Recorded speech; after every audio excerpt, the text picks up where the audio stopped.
Bem, amigos, nós estamos hoje, sábado, dia 1º de abril, abrindo um espaço aí, de comunicação para conversar a respeito da história de Botucatu. E hoje o nosso convidado é o Luiz Roberto Coelho Gomes. Se falar assim, pouca gente vai conhecer, principalmente os moradores aqui da Vila dos Lavradores, um dos bairros mais antigos da cidade. Mas se falar de Zulo, muita gente na cidade vai conhecer pelos trabalhos que ele andou executando, contando a história da ferroviária, da Vila dos Lavradores, do cinema, enfim, tem uma história muito grande para contar aqui pra gente. E hoje nós vamos falar com o Zulo a respeito da Vila dos Lavradores, local onde você nasceu. Bom dia, Zulo, seja bem-vindo. Bom dia, Haroldo, bom dia a todos aqui da Clube, bom dia a todos os ouvintes. Estamos aqui não como historiador, mas como curioso por gostar da nossa terra. E estou aqui às ordens para as perguntas que vierem e eu souber responder, mas estou às ordens. Vamos falar da Vila dos Lavradores, que tem até festa. Eu me lembro de ter participado de uma atividade há alguns anos atrás, aliás, muitos anos atrás, de 100 anos. Imagino que ela esteja com muito mais anos de idade, né? Gostaria que você falasse um pouco como surgiu a Vila dos Lavradores, quando você surgiu na Vila dos Lavradores. Bom, eu sou nascido em janeiro de 45, na rua Tenente João Francisco. Sou batizado, crismado, casado, meus filhos todos do bairro. Morei em São Paulo, voltei, fui morar no bairro. Então você é um bairrista. Sou um bairrista, de coração. Uhum. Muito bem, o bairro, na realidade, já era uma região, caminho de São Manuel, lá para os idos de 1800 e tantos. Muito bem, que eram as fazendas que surgiram.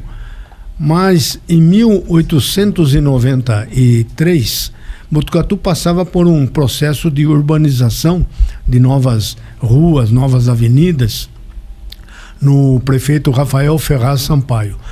E o Vitorati, um italiano proprietário dessa região aqui da Vila dos Lavradores, doou parte grande para que pudesse surgir a vila. Por quê? Porque a Sorocabana já tinha chegado em Botucatu em 1889 e precisava exatamente do quê? De abrir essa vila. Muito bem, então por isso que chamou-se Bairro da Estação ou Vila dos Lavradores. Por quê? Porque ela recebia os lavradores das fazendas, os colonos, vindo fazer suas compras na vila. Muito bem, então esse é o início da Vila dos Lavradores. Em 1908, Dom Lúcio, já bispo em Botucatu, da diocese, fez com que surgisse a capela da diocese do Sagrado Coração de Jesus. Muito bem, só que depois a capela, na realidade, em 1925, é que Dom Carlos Duarte Costa é que realmente consagrou.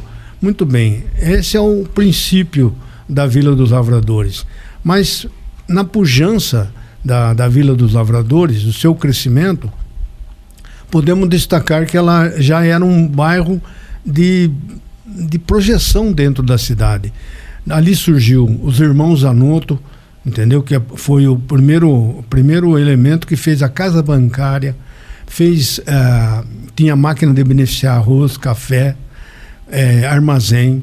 Aí surgiu em 1908 para 1910 os irmãos Lunardi, Mansueto Lunardi e Virgínio Lunardi, que construíram as indústrias Lunardi. Fabricavam bolacha, macarrão, máquina de beneficiar algodão. Eles eram atacadistas, tinham curtume. Então era um pessoal de projeção, empreendedores, e isso aí dava emprego para o bairro. O depósito da Sorocabana era outro setor que dava emprego. Então, tudo isso virava em torno da vila e da igreja, entendeu? Por isso que a nossa vila tinha pujança e dinamismo. Depois o comércio foi muito dinâmico também.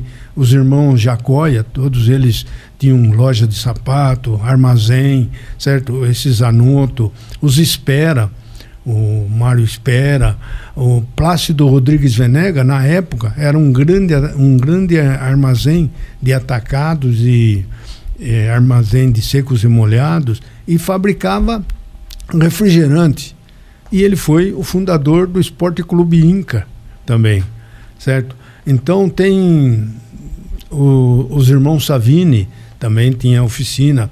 Os Fávero era atacadista e depois foram pioneiros em abrir supermercado no bairro. O Fávero foi o primeiro supermercado da cidade? Exatamente. Entendeu? Eles eram também atacadistas e depois se transformaram em supermercado. Quer dizer, então, que um pouco da história da Vila dos Lavradores está calcada na chegada da ferrovia e, sobretudo, a doação de Vitorati para o município de Botucatu. Vindo os italianos, eles passaram a industrializar a cidade no momento que a gente estava passando pela primeira industrialização. Pode-se dizer que a Vila dos Lavradores foi uma vila modelo do ponto de vista econômico e social, sim, considerando imigração e a produção industrial da época. Sim, né? Na época... ela se projetou muito rapidamente, né? Porque muitos colonos italianos, espanhóis e tal, 2, 3 anos de fazenda acabavam na colheita, né? Tinha uma parte dos dividendos, acabavam vindo para a cidade e se instalavam. A maioria dos casos dos que se instalavam na cidade ou na própria vila. Mas a vila, ela recebeu assim uma força muito grande desses imigrantes, né?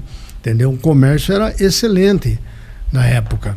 Tinha também a fábrica de carrocerias e carroça do senhor João Ribeiro, português. Era referência, entendeu? Os irmãos Milanese, na Serraria Milanese, Sociedade Anônima.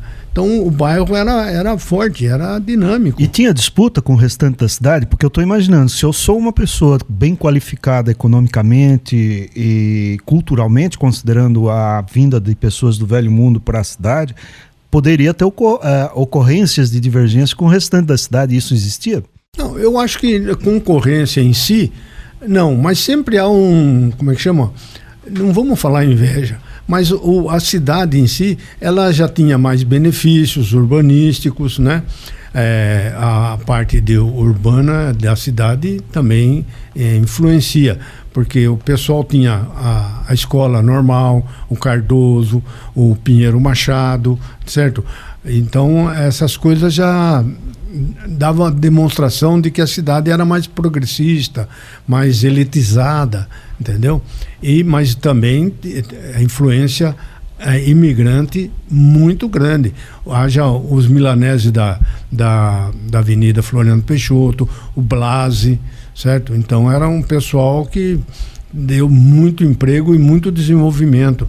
Principalmente o Blasi. O Blasi ganhou medalhas na Europa com os produtos, as máquinas que ele desenhava, fabricava e produzia e mandava para o exterior, né? Foi um grande empreendedor botucatuense.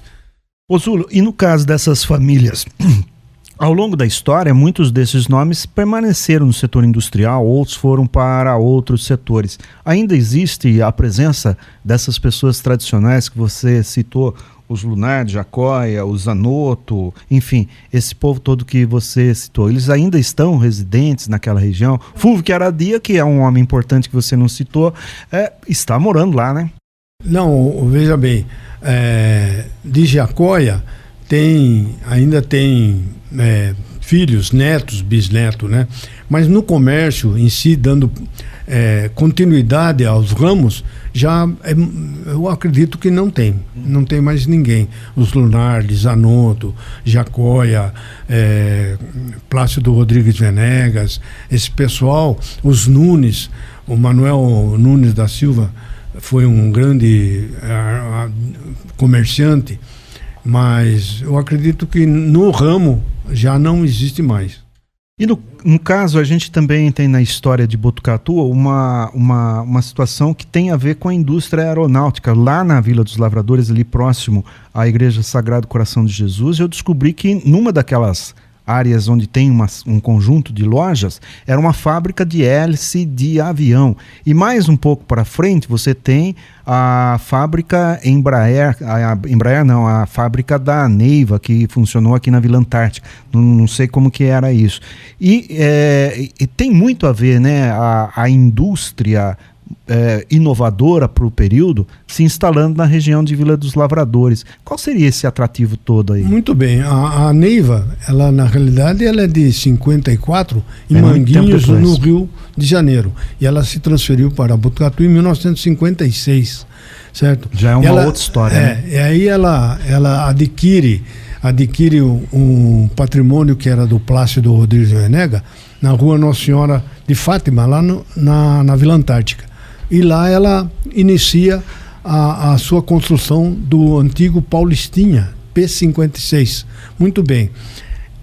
Paralelo a isso, na rua Major Mateus, inicia o quê? A fábrica de hélice Cruzeiro, que também era do mesmo grupo. Então a Neiva, ela é totalmente iniciada a sua vida profissional e de produção no bairro, na Vila Antártica e no bairro, inclusive com essa fábrica de hélice, certo? E a vida social lá? Eu escuto falar que no passado a Vila dos Lavradores, respeitosamente dizendo, era a vila da boemia, dos bares, dos clubes, era isso mesmo? Muito bem, nós tivemos o clube ferroviário, que era em cima da loja de eletrodoméstico do Lunardi. Exatamente. Eu me lembro perfeitamente que eu cheguei a brincar em matinê de carnaval lá, certo? Nós tínhamos o Centro Social e Cívico, que era um clube, uma entidade excelente, que fazíamos toda a brincadeira dançante de sábado e domingo, após a missa ou após o cinema. Entendeu? Em 56 foi inaugurado o Cine Vitória, entendeu? Pela empresa Teatral Peduti. Que ano isso? Em 56. Dia 1º de abril, acho que de 1956, numa quinta-feira. O filme foi O Atraiçoado, com Clark Gable, Lana Turner, Victor Maturi. Chegou a assistir ou não? A gente vendia garrafa para ganhar uns a mais para poder entrar no Cine Vitória. E essa história de que a Vila dos Lavradores, bom, você já explicou que tem os lavradores por conta dos produtores rurais da nossa região que vinham para trazer o produto para ser embarcado para ir para São Paulo, Santos ou Presidente Prudente, não sei, e também boa parte da produção, há uma diferenciação de produção debaixo da serra e em cima da serra. Tem a ver um pouco dos lavradores com isso ou não? Aqui do nosso lado, que é o lado norte, nós tínhamos a Fazenda Redenção, Fazenda Boa Esperança, Fazenda dos Sintras, Fazenda dos Amaral Amando de Barros. Então esse pessoal era genuinamente cafeeiros, entendeu? A produção deles tinha que ser embarcada exatamente na Sorocabana, para depois escoar lá para Santos. Entendeu? Então como é que chama? Também um fator... Um ciclo vicioso. É um fator muito importante na projeção da nossa cidade, entendeu? Inclusive é notório e tem os registros de que foi o único café amarelo do Brasil foi em Botucatu, entendeu? Isso aí, biologicamente falando, quem deve saber toda essa história é o pessoal da Faculdade de Agronomia. Em relação a Vitorati, a área que ele doou, você sabe dizer exatamente, começa ali na rua Vitorati, imagino, exatamente, e vai até onde? Em homenagem a ele, exatamente, começa ali e vai até o Sagrado Coração de Jesus, porque a intenção foi exatamente já abrir a vila com as ruas, o arruamento, as travessas e o núcleo religioso, que é o que reunia a comunidade. Então era lavrador, ferroviário e a religião. Então esse triângulo era a força do bairro, entendeu? Eu tenho a história de que muitos ferroviários viviam na Vila Maria. Como é que é a história dos ferroviários na Vila dos Lavradores?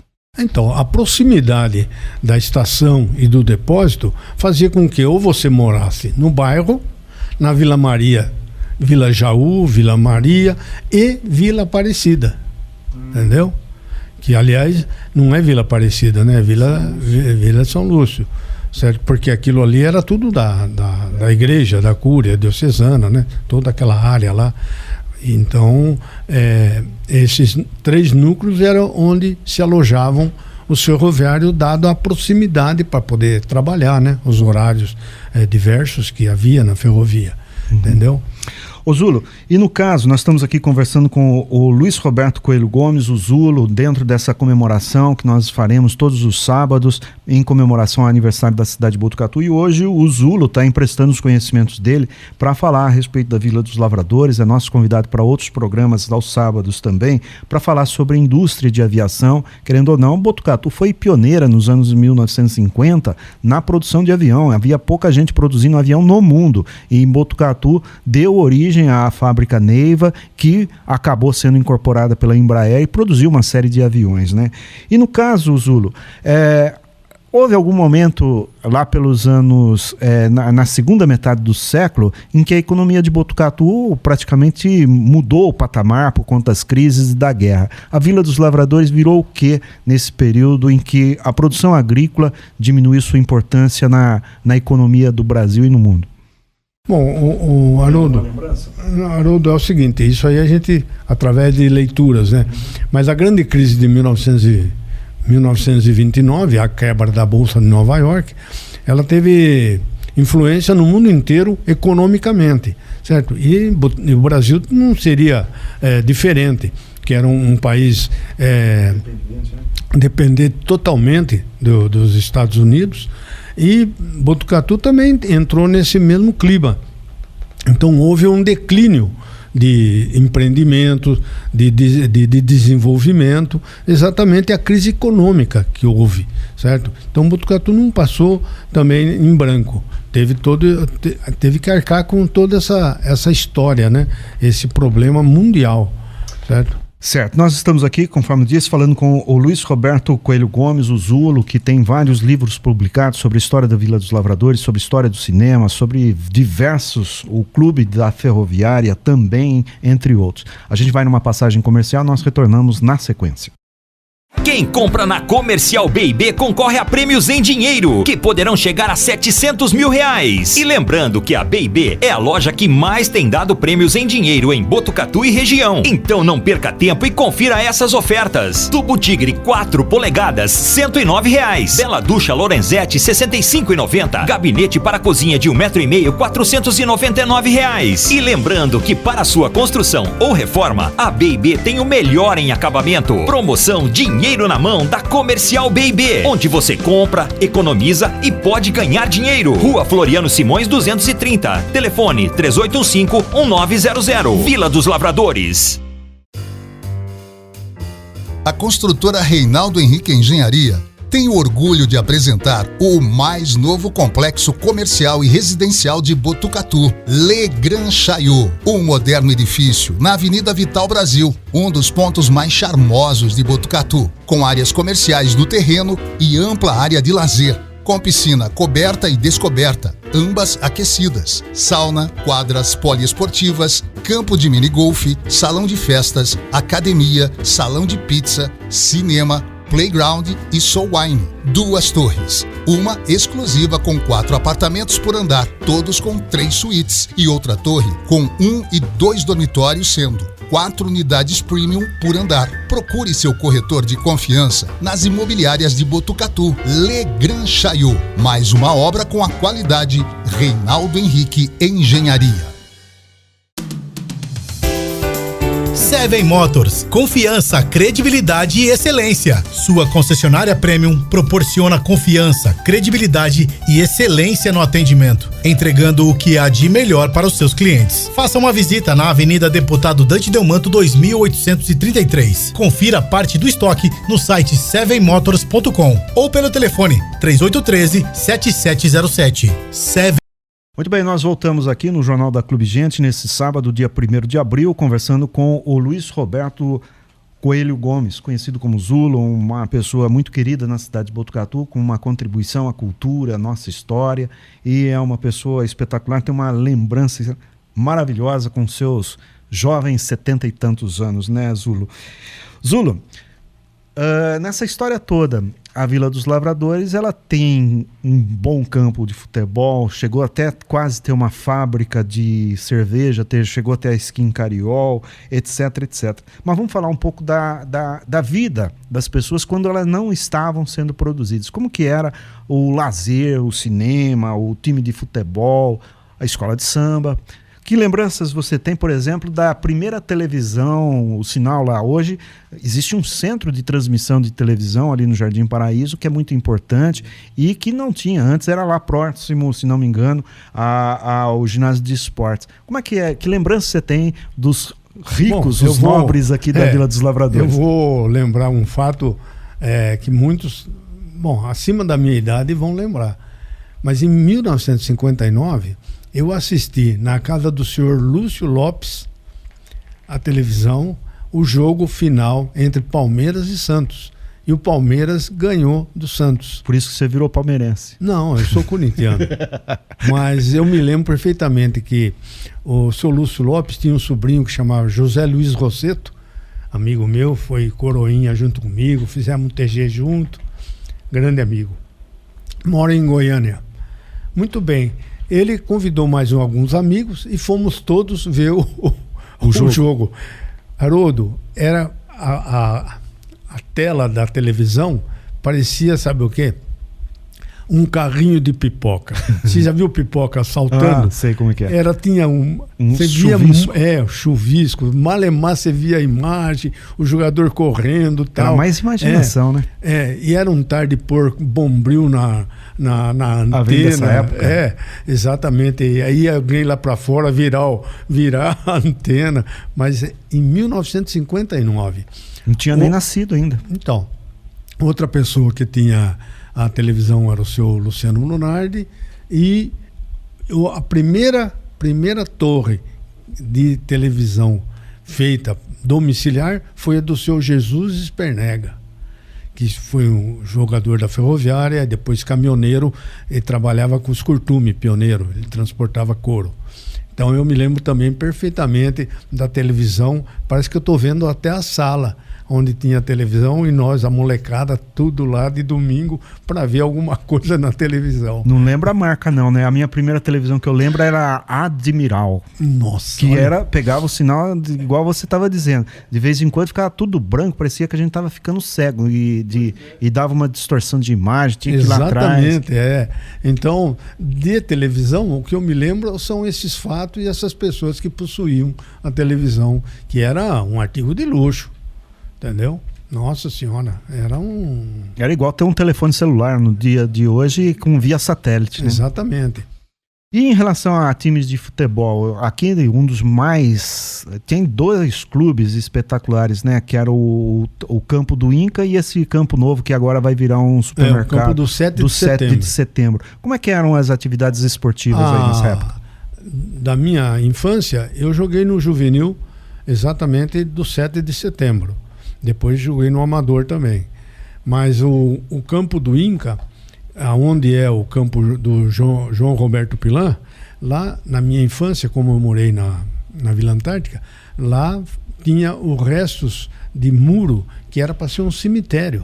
Ah, era um cemitério ali? Entendeu? Ia ser? Não chegou a ser enterrado ninguém. Mas a prefeitura, na época, o meu nono, pai da minha mãe, pedreiro, trabalhou exatamente na confecção do muro e eu me lembro exatamente até do portal. Não diga, nunca soube dessa história. Exatamente. E aquilo lá, tanto é que pertence à prefeitura. Entendeu?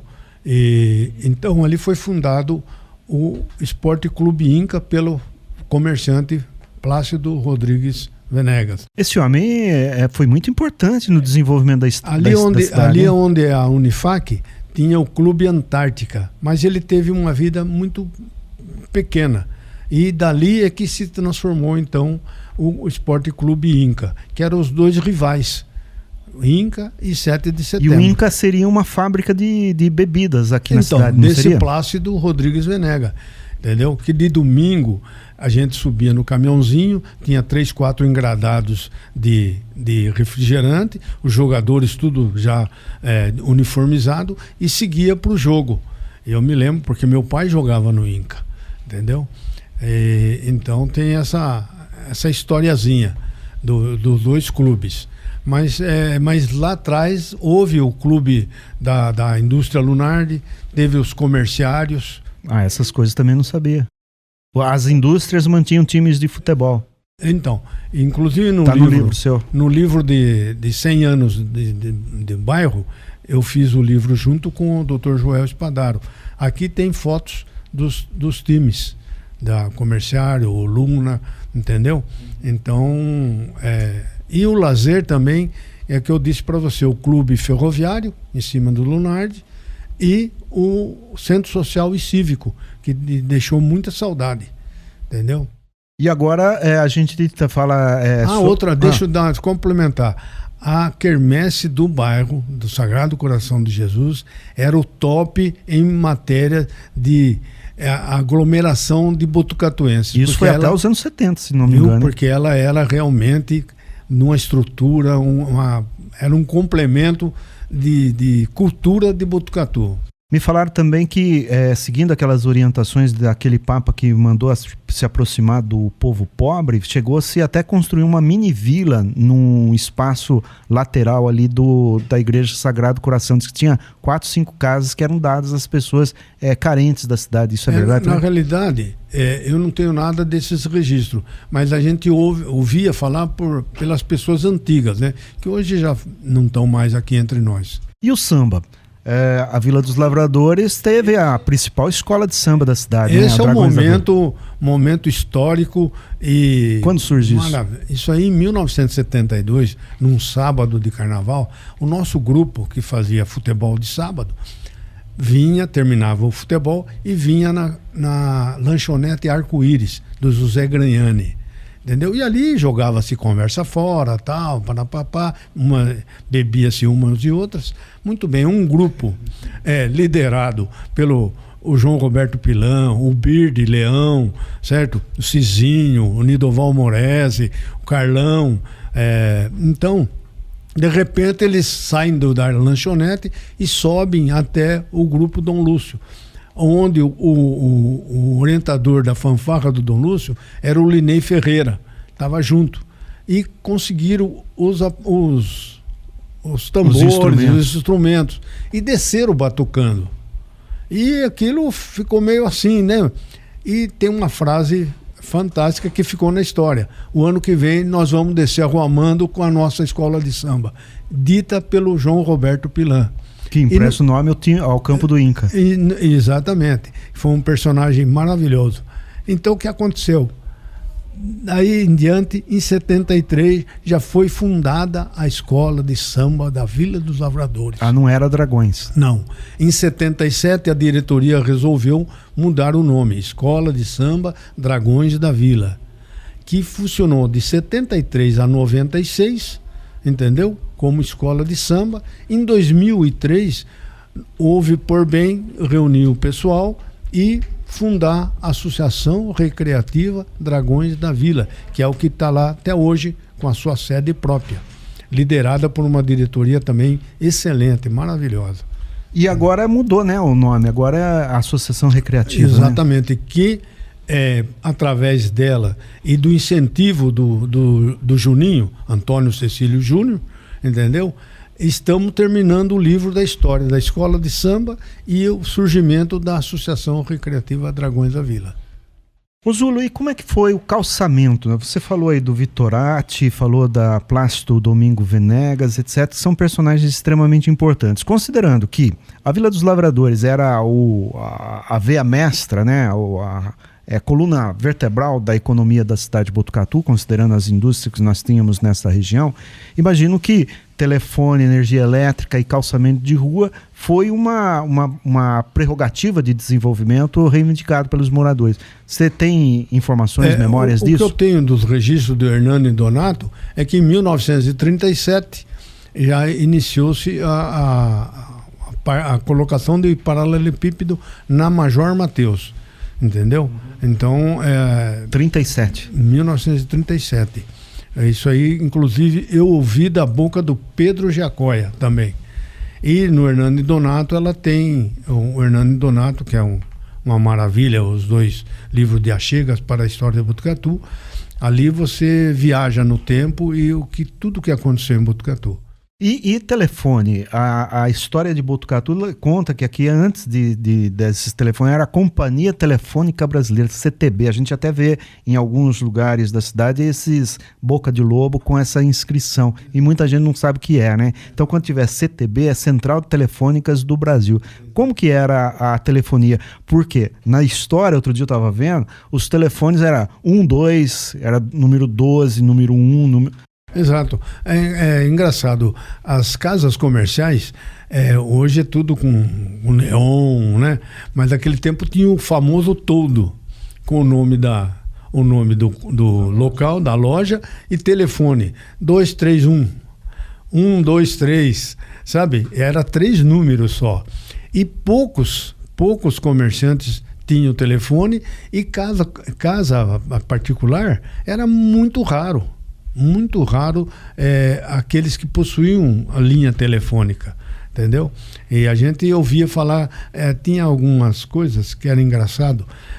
Fulano foi na casa de Cicrano telefonar para São Paulo, entendeu? Tinha muito disso. Fulano emprestou o telefone para poder a gente se comunicar com o tio não sei de quem. Então, telefone foi um acontecimento, mas muito difícil da época, né? E uma coisa importante, né, que para a Vila dos Lavradores surgir, desde da doação da área lá pelo Vitorati, sempre teve uma religiosidade muito grande, né? Eu vejo no site lá do Facebook do Nenê Bueno, várias, eu não sei como que chama mais, passeata, não, várias... Procissões. Com o Sagrado Coração, envolvendo fazendeiro, tudo ornamentado. Era uma religiosidade muito grande, sempre teve. Não, a igreja realmente ela reunia, ela era um motivo de união da sociedade local, não é? As procissões do bairro eram intermináveis, inclusive com a banda do maestro Salim Calil, entendeu? A banda do... Era do bairro? Essa banda? Não, era da cidade, mas esse maestro ficou famoso na história de Botucatu porque ele era professor de música, ensinava os instrumentos. Não é esse que recebeu aquele maestro Heitor Villa-Lobos, não, né? Não.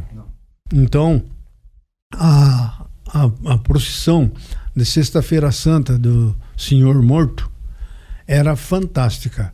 Tinha as Verônicas, que tinha as estações do Calvário de Jesus. Em cada estação era representada cenicamente a Verônica cantando, o choro, né? E o pessoal ajoelhando, rezando. Era uma coisa contagiante. Entendeu? Durante muito tempo, por causa da ferrovia, a Vila dos Lavradores tinha uma cancela ali próxima onde hoje é a Secretaria de Saúde. Com o tempo, parece que elevou-se a linha de trem. O que aconteceu naquela área? Eu sempre que passo por ali... Eu sou dessa época. Exatamente. Tinha uma linha que atravessava exatamente o início da Major Mateus após o Pontilhão. Isso. Já na subida. Entendeu? Ali realmente tinha cancela dos dois lados, porque qual seria a razão? Dava, eu não sei, porque aquilo ali devia ser antigo já, porque o ônibus vinha e dava aquela paradinha em cima do trilho e engatava aquele barulho terrível de câmbio, tudo, sabe? E a gente ficava com o coração na mão porque tinha que engatar e continuar subindo. Mas eu me lembro perfeitamente da linha ali cortando a via principal, que é a Major Mateus, e tem um folclore que na primeira casa era da professora, puxa vida, como é que ela chamava? Professora famosa. A primeira casa para cima na Vila dos Lavradores. Do lado esquerdo subindo. Do lado esquerdo subindo, onde é a Secretaria de Saúde. Exato. Olha, me fugiu. Ela ficou famosa, sabe por quê? Ela ficava na janela e a turma falava, como o ônibus dava aquele soco, ela falava, boa tarde. Entendeu? Isso é folclore, né? Mas é fantástico. Zuleika Pavão, professora, exemplar, grande pianista, e ela reunia os bons de piano na casa dela. Uma vez eu fui com o Joel Spadaro lá, entendeu? Ver uma apresentação dela. Falando, para encerrar, nós já estamos aí com o segundo bloco quase estourando, a Vila dos Lavradores ofereceu um vice-prefeito, um prefeito. Na história anterior, tem outros personagens que ocuparam cargos importantes na administração da cidade? Porque eu me lembro, eu sou mais contemporâneo do Joel, e sempre se falava que o Joel foi o primeiro prefeito de Botucatu, da Vila dos Lavradores. Mas você citou alguns personagens que parece que já lá atrás, no Botucatu mais antigo, na virada do século, também tinha uma inserção política na cidade. Olha, do meu conhecimento, houve vereador. Vereador houve. Vários, né? Mas prefeito genuinamente nascido no bairro foi o Joel Spadaro. Sabe? Disse bem que o Plínio Paganini também morou muitos anos no bairro, né? Diz que tem a Praça da Sogra lá, né? Próxima à Guarda Municipal. Então, ele foi casado com a filha do Manuel Nunes da Silva, entendeu? Um grande comerciante. Mas genuinamente bairrista é o Joel Spadaro. Que tinha a família dele de italianos e que entrou na área de panificação ali. Exatamente, né? A padaria paulista era do avô dele, o seu Miguel Natali, e depois passou para o pai dele, o Vicenzo, e a mãe dele chamava Vicenza. Aliás, um abraço ao Joel Spadaro. Um grande personagem. Mas eles também tinham padaria. Zulo, eu agradeço então a sua participação aqui no nosso programa, né, nesse início de programa. Nos próximos dias você voltará aqui para falar da aviação, porque você também atuou com o Neiva na implantação dessa indústria, que é pioneira. Pouca gente sabe que no dia 12 de outubro, além de se comemorar o dia de Nossa Senhora Aparecida, comemora-se o aniversário oficial de fundação da indústria Sociedade Aeronáutica Neiva em Botucatu, uma das poucas indústrias que sobreviveu a todas as disputas das grandes multinacionais e que foi incorporada pela Embraer e hoje é a terceira maior companhia de aviação do mundo. Além disso, a gente vai falar também do cinema, que é uma paixão que você tem junto com outras pessoas, né? Eu agradeço a sua presença aqui, os microfones para sua despedida, falar dos seus livros que serviram de inspiração. Um foi com o Joel Spadaro, né? Outro foi sobre a história da Vila dos Lavradores, livro sobre o cinema com vários autores, o Cílio, o João Figueiredo e a Adriana Donini. Tem mais participação, não? Quais são os livros que você escreveu? Aliás, o primeiro que eu fiz foi com o Joel Spadaro no aniversário da Vila dos Lavradores. De 100 anos. De 100 anos. Vila dos Lavradores, 1893-1994. Muito bem. Fiz junto com o Carlinho Pessoa, também jornalista, da Associação Atlética Botucatuense. Ah, sim.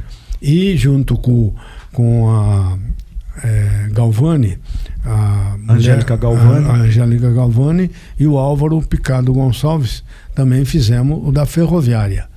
Fiz esse aqui da história do cinema, entendeu? Tive participação em várias exposições fotográficas sobre Botucatu e sobre o trem também, junto com o Figueroa e o Moacir Bernardo. Fizemos 100 anos de cinema, fizemos também os 100 anos da Diocese, toda a história do bispado e arcebispado. Você fez o trabalho da Misericórdia. E o da Misericórdia estamos tentando oficializar para que ele entre definitivamente no roteiro turístico e oficializado, que é a história da Misericórdia, a fundação da Misericórdia, que deu-se também em 1893. Então, 1893 foi um período pujante em acontecimentos, né? A Misericórdia, toda a parte urbanística da cidade, a fundação da Vila dos Lavradores. Então, é um ano que marcou muito. Bom, eu espero que você tenha gostado dessa conversa. Nos próximos dias a gente se encontra novamente. Muito obrigado, viu, Zulo, por você ter atendido ao nosso pedido e dividido esse conhecimento, essa memória. Muita gente que mora na Vila dos Lavradores, nos bairros adjacentes, que só nasceram graças à importância da Vila dos Lavradores e hoje, graças à Vila dos Lavradores, o desenvolvimento da cidade está vindo desse lado e na região oeste de Botucatu. Isso demonstra um pouco a visão do Vitorati, né, de desenvolvimento e da cidade, dos imigrantes que aqui vieram. Exato. Então eu estou aqui às ordens, agradeço a oportunidade, o pouco que eu sei, estou às ordens para responder. Obrigado, Zulo. Obrigado. Um bom dia para você e a gente retorna falando sobre a história de Botucatu no próximo sábado e com o noticiário do nosso dia a dia. Um bom dia a todos. Quem compra na Comercial B&B concorre a prêmios em dinheiro, que poderão chegar a 700 mil reais. E lembrando que a B&B é a loja que mais tem dado prêmios em dinheiro em Botucatu e região. Então não perca tempo e confira essas ofertas. Tubo Tigre 4 polegadas, R$109. Bela Ducha Lorenzetti, R$65,90. Gabinete para cozinha de 1,5 m, R$499. E lembrando que para sua construção ou reforma, a B&B tem o melhor em acabamento. Promoção Dinheiro na Mão da Comercial B&B, onde você compra, economiza e pode ganhar dinheiro. Rua Floriano Simões 230. Telefone 3815-1900. Vila dos Lavradores. A construtora Reinaldo Henrique Engenharia tem o orgulho de apresentar o mais novo complexo comercial e residencial de Botucatu, Le Grand Chaillot, um moderno edifício na Avenida Vital Brasil, um dos pontos mais charmosos de Botucatu, com áreas comerciais no terreno e ampla área de lazer, com piscina coberta e descoberta, ambas aquecidas, sauna, quadras poliesportivas, campo de minigolfe, salão de festas, academia, salão de pizza, cinema, playground e soul wine. 2 torres, uma exclusiva com 4 apartamentos por andar, todos com 3 suítes, e outra torre com 1 e 2 dormitórios, sendo 4 unidades premium por andar. Procure seu corretor de confiança nas imobiliárias de Botucatu. Le Grand Chaillot, mais uma obra com a qualidade Reinaldo Henrique Engenharia. Seven Motors, confiança, credibilidade e excelência. Sua concessionária Premium proporciona confiança, credibilidade e excelência no atendimento, entregando o que há de melhor para os seus clientes. Faça uma visita na Avenida Deputado Dante Delmanto 2833. Confira parte do estoque no site sevenmotors.com ou pelo telefone 3813-7707. Seven Motors, sua concessionária Premium em tudo.